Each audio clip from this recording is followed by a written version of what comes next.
Hello everyone and welcome to my in-depth review / analysis of Gangrel. Yes, your eyes are not deceiving you, I'm actually working on a second video almost back to back with the last one. And yeah, as I said before, I typically cover 2 GHB / Tempestral units a month. However, I decided to make an exception for Gangrel because he is a very underrated character so far, at least from what I've seen. For some reason, people think that he's a lot worse than he actually is. So I'd like to at least rectify this. And well, I actually had a lot of spare time because I was done way in advance compared to the last like 5 or 6 months with banner review and tier list updates. So I decided to take a look at Gangrel in advance. It also probably helped that he's actually going to be my next project. I wanted to do Minerva first, but Gangrel completely dissuaded me with this because his dagger is just that good. More on that later. But with that said, let's get started, eh? As far as this kit is concerned, there's really nothing there, outside of obviously the pref. But as far as fodder is concerned, Chill Attack has already been released on Gangrel, and Panic Ploy was released on Garen. Not Gangrel. Chill Attack was on Garneth, sorry. Panic Ploy was on Garen. So, yeah. A lot of G's, actually. Anyway, this weapon right here is what makes this character so good. The condition being only having a penalty on the enemy. This is very easy to achieve. Basically, Panic Ploy, Isolation, any stat debuff, any of this works. And what he gets for this is 4 across the board.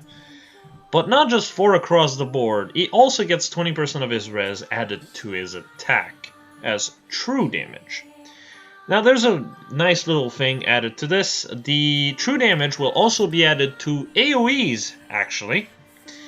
If you have a penalty on the enemy before combat for the AoE will actually add your out-of-combat res, or, you know, the attack added from your out-of-combat res to your attack as true damage. Obviously, if there's a 1.5 times multiplier, this is completely unaffected by it because it is true damage. But, well, there's a lot of very stupid things you can do with this, but again, more on that later.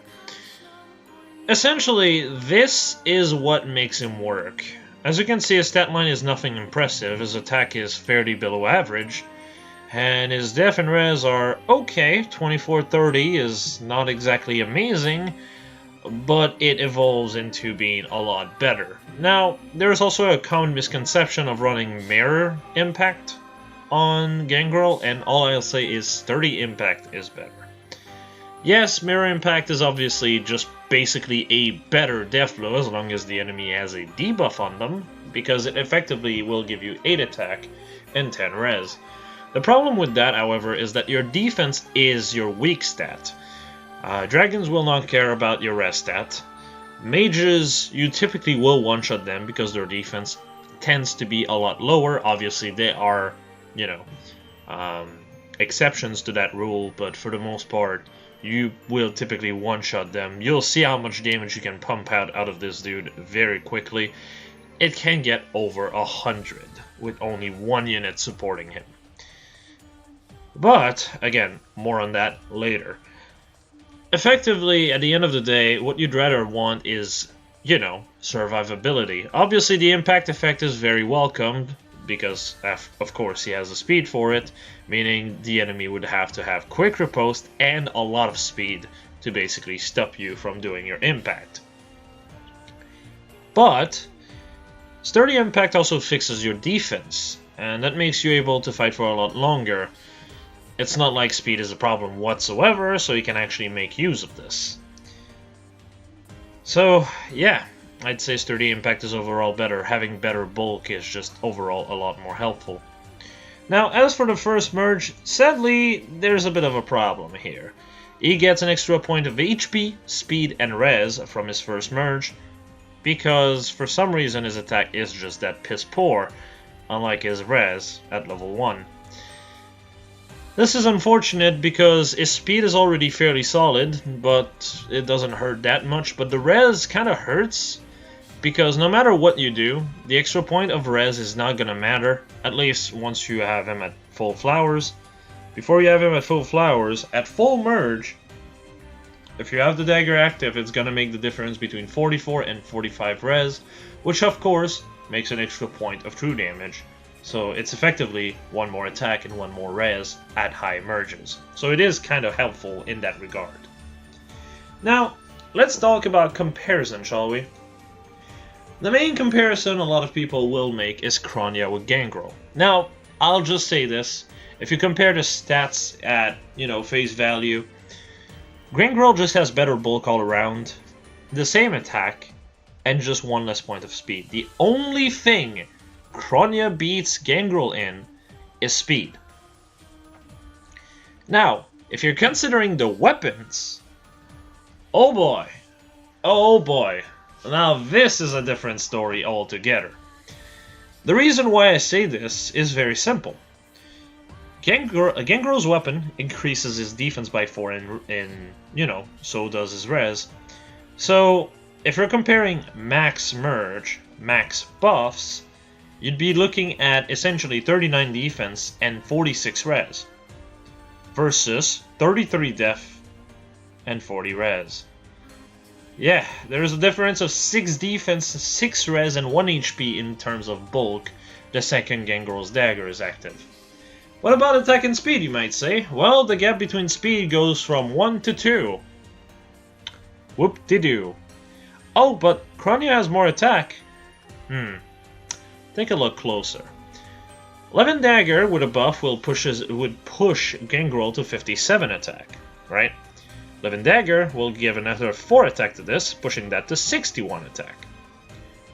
45 res, or 46 in this case, will give you 9 more attack as true damage. You're basically looking at 61 attack plus 9 attack, so you're basically at 70 attack. Kronya is at 62 attack with the weapon active and a buff. She is behind by 8 attack. So not only is she behind by 6 defense and res, she's also behind by 8 attack and 1 HP. All that for 2 more speed. Yikes. The one thing that Kronya actually has is the fact that her weapon has Vantage, which is very helpful because it allows her to run No-See Disrupt. Now the problem with this is the condition for Kronya's weapon compared to Gangrel, it's a lot harder. The condition for Kronya is that the enemy has less than full HP. In AR, which is the main place where this is helpful in, because the enemy's HP are not like ridiculously high, you typically want to have Duo Hector. You are required to have Duo Hector for her to be at her full potential. Everyone knows that I've put her in about, I think, S tier in my tier list. If you do not have Duo Hector, how can I put this? She is about A+. She is amazing in AR, as long as you have Duo Hector, of course, to actually help you, because that condition is just this awkward to work with. Lowering the HP from your enemy from less than full requires you to fight. Yes, you can use Savage Blow to make do of this, but then if you have to deal with something like air or anything, healing, this can actually screw you over very easily. And, healing towers, that's another problem. If the healing tower is too hard to snipe, there's nothing you can do, you're basically dead. Which is not exactly a problem with Gangrel. Gangrel's problem will be rally traps, obviously, because rally traps gets rid of the character's debuffs, because then after that, guess what? You get danced and then your buffs are gone, or debuffs are gone, sorry.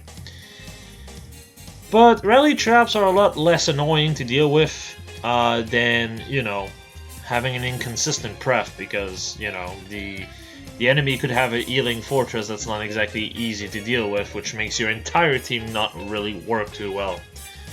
That's not to say that Kronia is worthless there, because she isn't. Especially having no C Disrupt is extremely helpful. Whereas, yes, Gangrel can use Vantage, and yes, Vantage is a lot easier to work with the actual Vantage condition of having less than full HP, less than 75% HP or equal, because then you can just step on a Bolt Trap. You just snipe something, everything has a debuff, that's -7 defense, so basically +7 attack for you. The weapon is active, and so is the secondary effect, and hey, look at that, you're at 77 attack. Yes, 77 attack. This is stupid. This weapon is insane. Again, 6 attack from the buff, 57. The weapon pushes that to 61. The 45 res will give you 9 attack, pushing that to 70. -7 defense from the dagger, you're at 77 attack. Yeah. And 8 of that damage, or 9, sorry, is true damage that you can do anything against. It is insane. Effectively, his 32 base attack becomes a base 45, which is utterly disgusting.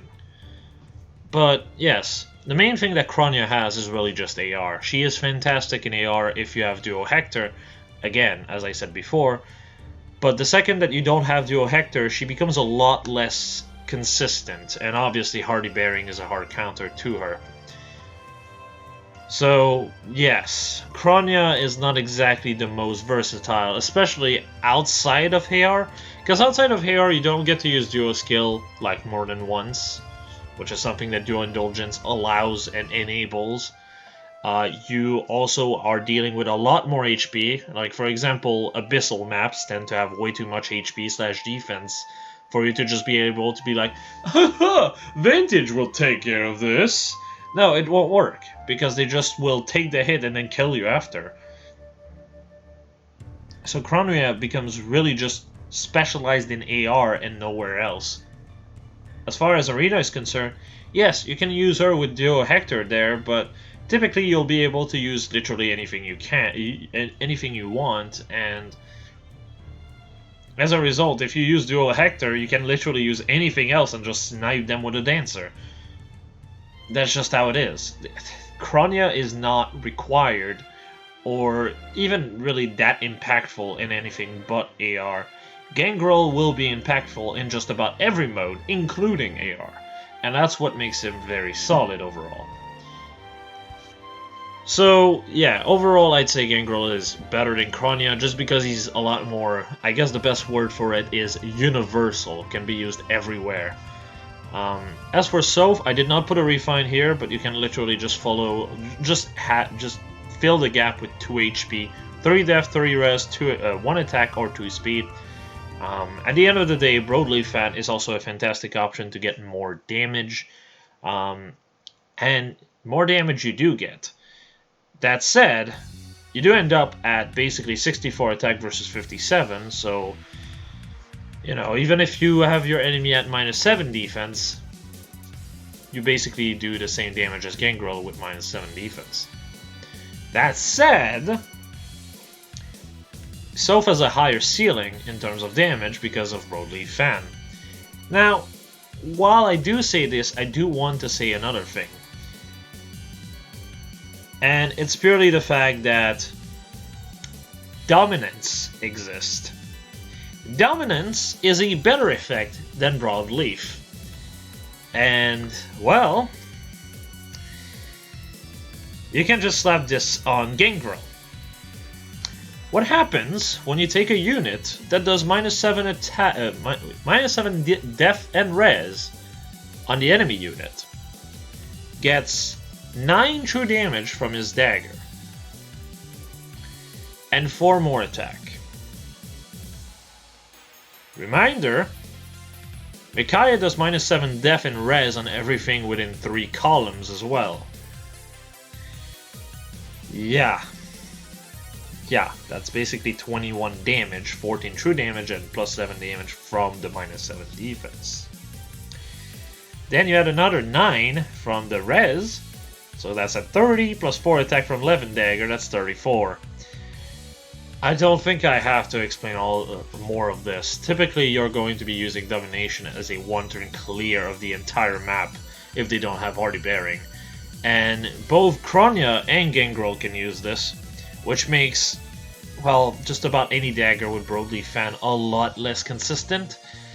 So, yeah. Soph is still very solid as a 3 to 4 star, but I do feel if you have access to Micaiah, and I do want to emphasize this, if you have access to Bridal Micaiah, Gangrel will typically do better. Because Domination is just that busted, and AR is a lot more about having one turn to kill everything than methodically sniping one after the other. You just don't have the time for it. As for Laila, now, Laila is a weird case. I do want to say this. I'm not typically comparing 5-star exclusive to a GHB. But I'm going to, just so you get an idea of how insane Gangrel is. Because Laila has a base of 37 attack and 37 speed. Has access to Ivy, and has access to a weapon giving her 5 attack and speed. And yet, offensively speaking, she is worse than Gangrel. Yep. This is just weird. If you're comparing Def and Res, again, Levin Dagger will just increase the gap to 5 defense gap as well as 9 Res, which is kind of disgusting already. HP, you have 6 more HP than her. So, obviously, attack and speed should be a non-issue for Laila, right? After all, she has 69 attack. Nice. With a buff and constant dagger active. But then you realize, hey, 11 dagger plus a buff, that's 61. Oh, and the 45 res adds 9 more attack, that's 70. You have 1 more attack than Laila. What the hell? And you're behind 6 speed on Laila. That's really the main thing. But at the end of the day, Gangrel still hits 54 speed. That is not slow at all. In fact, it's overkill. So, Laila's only stat becomes speed. But, the main thing Laila gets access to is a fire sweep effect and a teleportation effect. Now, this is something that can also be paired up with Gangrel. Because you could just take Laila, pair her up with Gangrel, kill something and debuff them, safely because of the fire sweep effect, of course. And then Gangrel teleports to Laila. And, oh, look at that, they're all debuffed. Oh, ho, ho. Close counter Gangrel is looking mighty disgusting. Yeah, I think you can kind of tell where I'm coming with this. Laila is a very good combo enabler. There's a lot of unit that can actually combo into her. Again, like for example, you could just snipe, then Laila would swap place with Lilith, and then Lilith would just aerobatics into Laila. That's also an option. But Gangrel offensively is superior to Laila, and so is he defensively. Again, just like Kronya, the only stat that he gets beaten by is speed. As long as the enemy has a penalty, he is basically the top dog of dagger units. I did not even compare Def and Res with Gangrel versus Soph because it's... I think you can already tell. There's a difference of like 13 res. I don't think I have to explain this. But yeah, Gangrel's stat line is utterly disgusting. It's really insane that this is a free unit, but am I going to complain? Absolutely not. Utterly disgusting stat line. Now let's talk about build, shall we? I only have 4, but believe you me, they're all pretty solid. So, starting with the left one is an AoE set. Now, I did say that Domination combos into AoEs. So, if you want, you could technically set up an AoE and then just AoE the enemy down. And, yeah, suddenly you can just Vantage them. And that's also just an option that can exist, but let's just talk about this. So let's consider Micaiah for a second. The enemy has -7 def and res. So now suddenly, you know, you're looking at this, you have 45 res, you get 9 damage from Levin Dagger. So, you know, you have 9 damage from that, 5 from Flashing Blade, that's 14, plus 14 from Mikaya's def and res -7, and Domination effect. You're looking at 28 true damage. To put this in perspective, you could fight someone with 99 defense and 56 HP, and it would still die before it gets to hit you back. Because you just proc the AoE for 28 damage, do 28 damage afterward with the first, you know, poke.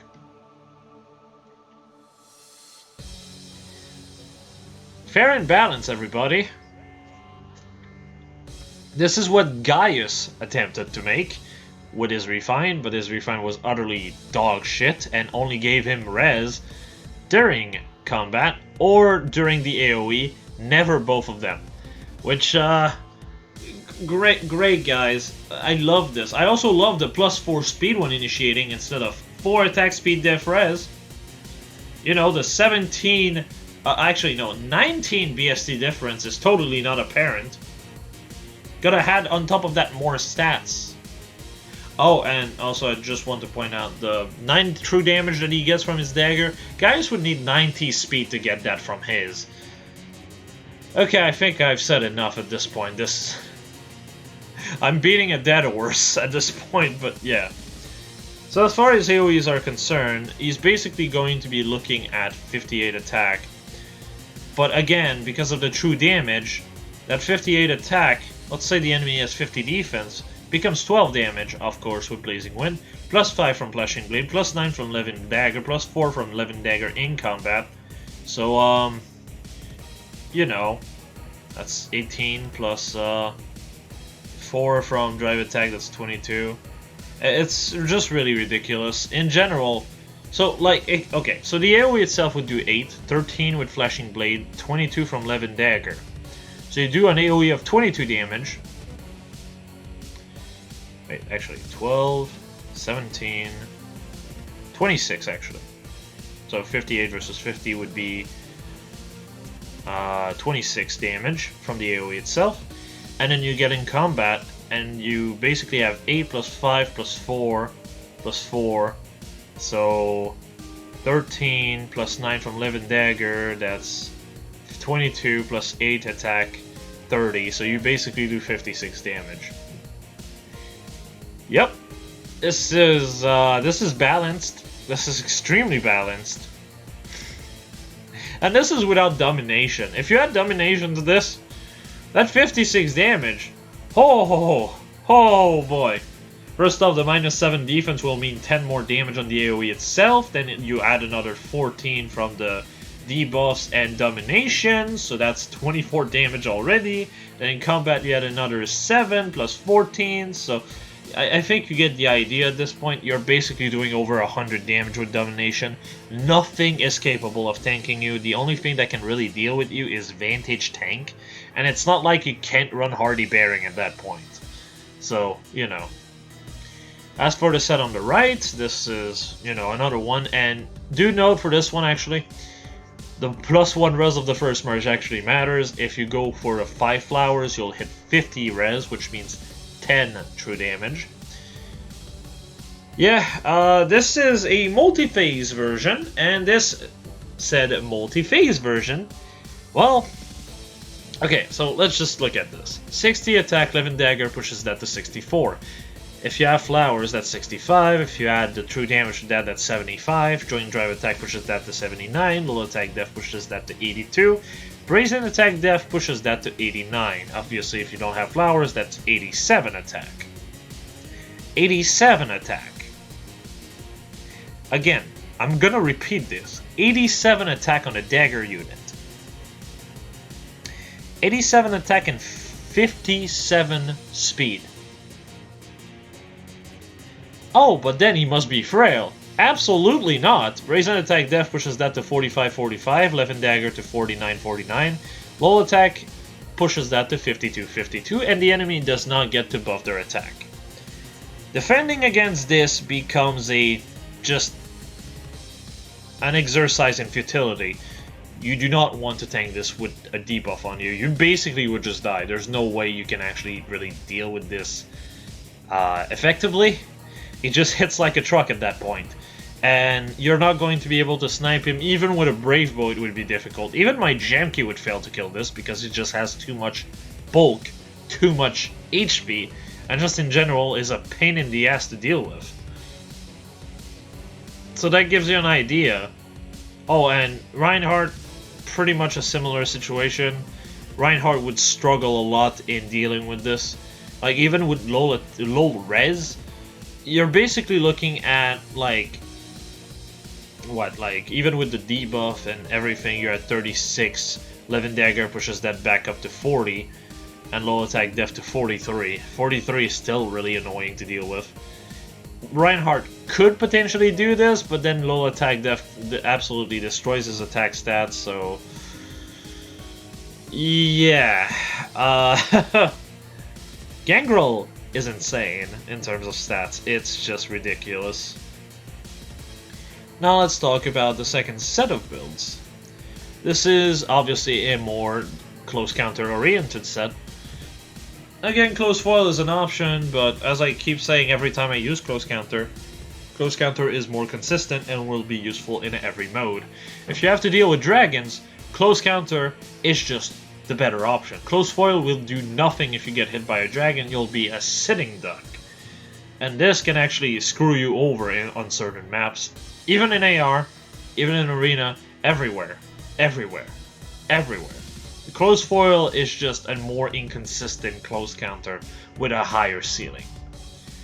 And I really value consistency, personally. I don't like when my unit suddenly becomes useless because, oh, the enemy has X unit. So, you know, that's just that. So, how good is a close counter Gangrel? Well, let's look at this. Low attack def pushes the bulk to 37-44.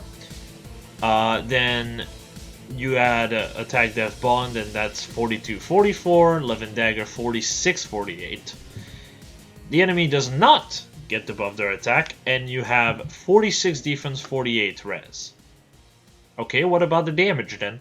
56-60 because joint drive attack, 65 because attack def bond, 69 because Levin Dagger, and then again because of Levin Dagger, you're getting another 9, so 78 attack. Yeah, get hit with you know, obviously get hit with Brave Lucina support, and you'll proc Noontime every time with 81 attack, because obviously Brave Lucina gives you an extra 3 attack. Yeah, already you can kind of tell where I'm coming with this. It's basically very easy to just get hit and then just either one-shot or just prevent the enemy from doing a follow-up and then killing them instantly afterward, because your speed is just that good. Because again, Brave Lucina gives you an extra 3 points of speed, so you go from 49 to 52, and then from 52 to 56 because of the dagger. Again, this is assuming the enemy having a debuff. Again, this is also very easy for him to set up, so, you know. And again, there's Bridal Micaiah for this. There's also loot for this. There's also ployers for this. There's a lot of ways to work with this, in general. So, you know. So, yeah, overall, this hits like a truck. This has a lot of bulk. It can just self-sustain itself, but it's a bit iffy. The only problem with this dagger is the fact that it doesn't have cooldown -1, so you cannot really run something like Aether. At most you can run Special Spiral Soul without Brave Lucina support, which I guess is something, but I'm just going to mention it. Personally, I don't really think it's that great an idea. As for the set on the right, this is a Vantage set. I know, shocking, right? You can do something very similar to Kronia, as long as they have a debuff on them. Because, after all, he has so much bulk and so much speed that getting one round KO'd is actually very difficult, unless you're trying to face tank a bold fighter unit. Just keep in mind that unlike Kronia, he cannot run Null Sea Disrupt to get rid of Dazzle Dazzling Staff or anything like Fire Sweep effect like Eleonora's bow or Laila's dagger. Stuff like this he just cannot get rid of. Still, you're still looking at 56, 60 attack because of 11 daggers, 69 because of the rest stat, 76 because brazen attack def, 80 because joint drive attack. 80 attack. Again, Bridal Micaiah can just add an extra 21 damage to this because minus 7 defense on top of 14 damage from domination, so that would be 101 attack. Basically, just about every set here can basically hit around 100 attack, if not surpass it. As long as you have, obviously, Bridal Micaiah as a support. Which is utterly disgusting. What about the bulk then? Well, you're still looking at 45 def and 45 res. If you don't have the brazen active, that's 38 def, 45 res. It's still pretty insane. Especially with 50 HP to tank that first hit very easily. A lot of people tend to point out that having lower HP makes it easier to work with Vantage. Personally, I completely disagree with that statement, because at the end of the day, it's just easier if you have more HP to just get hit into Vantage without getting one-shotted. Whereas having more HP doesn't really hurt you all that much. It's just, obviously, it just means you're going to be bulkier. Yes, you can just be like pushed to 80%, but not like to 75% and then get hurt harder and almost killed for it. But when it comes down to Gangrel, even that is very far-fetched. He is just that bulky. So yeah, I think I've said my piece about Gangrel. So what about his placement? I decided to put him in S tier. I do think he is better than Kronya. And honestly, I'm going to have to debate about this for a while, because I've been meaning to put him in S+, but I'm not sure. I do think I might increase him to S+ tier though. It's the kind of thing where I'm unsure, so I'm testing the water with this tier for now. S+ will be something I'll have to think about. But he is absolutely bare minimum S tier, and I'd say out of all the S tier unit here, he is the best of them. It's not even close. It's not even close. So yeah, fantastic character. The main thing again is that he doesn't really have access to something like sabotage skills. He does have enough res at max merge to really run ploys, but even then, it's a bit iffy because with the way you're going to use him, sometimes it might be a bit tricky to get the ploy off and then attack the unit without, wasting Dancer's turn and stuff. So it can be a bit iffy. Still, utterly fantastic unit. Utterly fantastic unit. And yeah, about Clarisse now. Clarisse is basically... well, actually, I'm not even going to really talk about how she is as a unit. If you've watched the video I've put out yesterday, you already know how I feel about Clarisse. And this is the tier I think is the most fitting for her. Obviously, the main reason why Bo Loki is over her is because Loki is the only flyer that's easy to work on as far as free-to-play players are concerned, or most players for that matter, so she has a bit of a niche. Whereas, yes, Clarisse also has a niche, but it's mostly fire sweep effect niche, which, I mean, fire sweep weapons are not exactly, like, impossible to inherit. But obviously Clarisse does it better than most, because, it's an 18 might fire sweep instead of, I believe, what, 11? So, that goes a long way overall, though I do think Eleonora, for the most part, does what she does better. Still, fantastic unit, or not really fantastic, but rather more like a lot easier to work with than Eleonora, who's a 5-star exclusive. And definitely got a bit more of a niche going.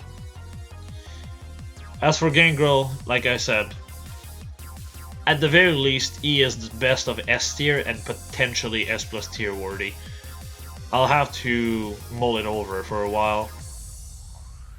But yeah, I think that's about all I have to say about this. In conclusion, this crazy little jester is actually quite capable of fighting as well, not just trash talking, which I want to say his voice actor is utterly amazing. I prefer him in English a lot more than I do in Japanese, which is a bit rare.